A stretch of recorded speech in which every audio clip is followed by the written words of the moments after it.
aversive witchcraft called ASMR.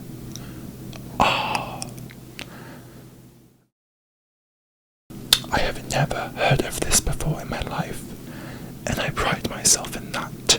This entire practice feels extremely common folk and lowbrow, and I would never in my life associate myself with either of those two things. I am famously a woman of dignity and class and outstanding moral values and social standing, and that is why I am constantly seen as the life of every party and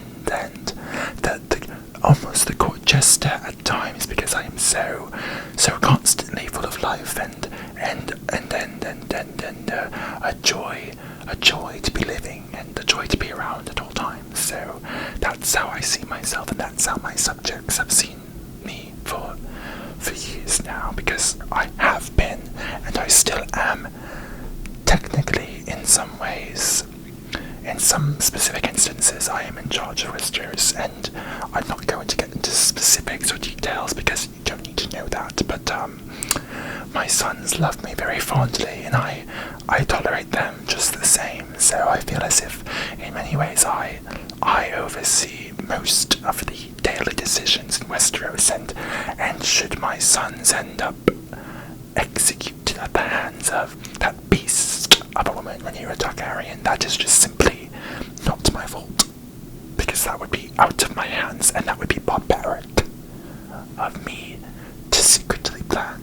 So just ignore that. What I just said actually makes no sense. Just ignore it completely, because it has nothing to do with me, and it has nothing to do with anyone else. So please, just let's get on with the show. Let's start the making the noises and the tingles, please. Let's get on to it now. I spent a large part of my childhood in King's Landing, doing emotional labour for codified hobgoblin Rhaenyra Targaryen. In many ways, my childhood was in orbit to that of Rhaenyra, and I completely don't resent her at all for that to this day. Actually, that's not the reason I don't like her. It's a different reason completely. And my father, Otto Hightower, still maintains many Hightower traditions, such as afternoon tea, and that's what we have right in front of us. So let's just make ourselves a warm glass right now with this cold water.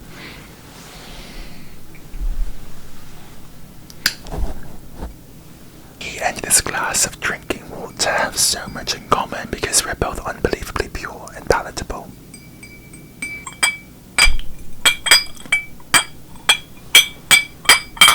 Let's pour ourselves a glass.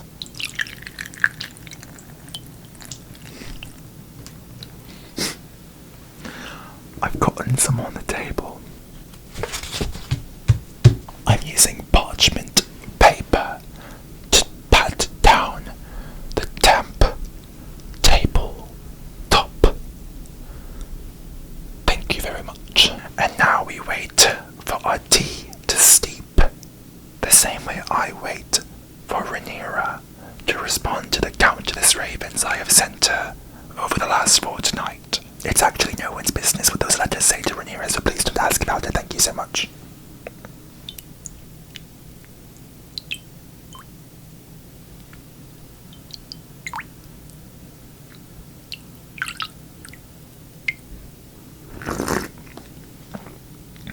That's lovely.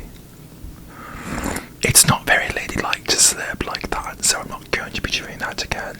You may be wondering how my relationship with Rhaenyra dissipated over the years, and I will let you know it's because she was an unfaithful cow who would sleep in anyone's bed who would let her, and I find that to be just deplorable. I am not in any way, shape or form shaming her for her sexual practices. I just think she's disgusting for doing so, and that's my virtues, and that's my right, and I'm allowed to feel that way because that's who I am.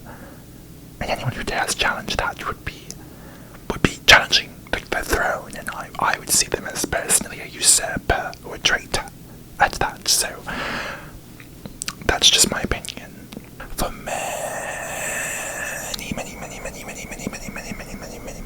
many years, I was blessed with the privilege to be married to King Viserys, his late grace,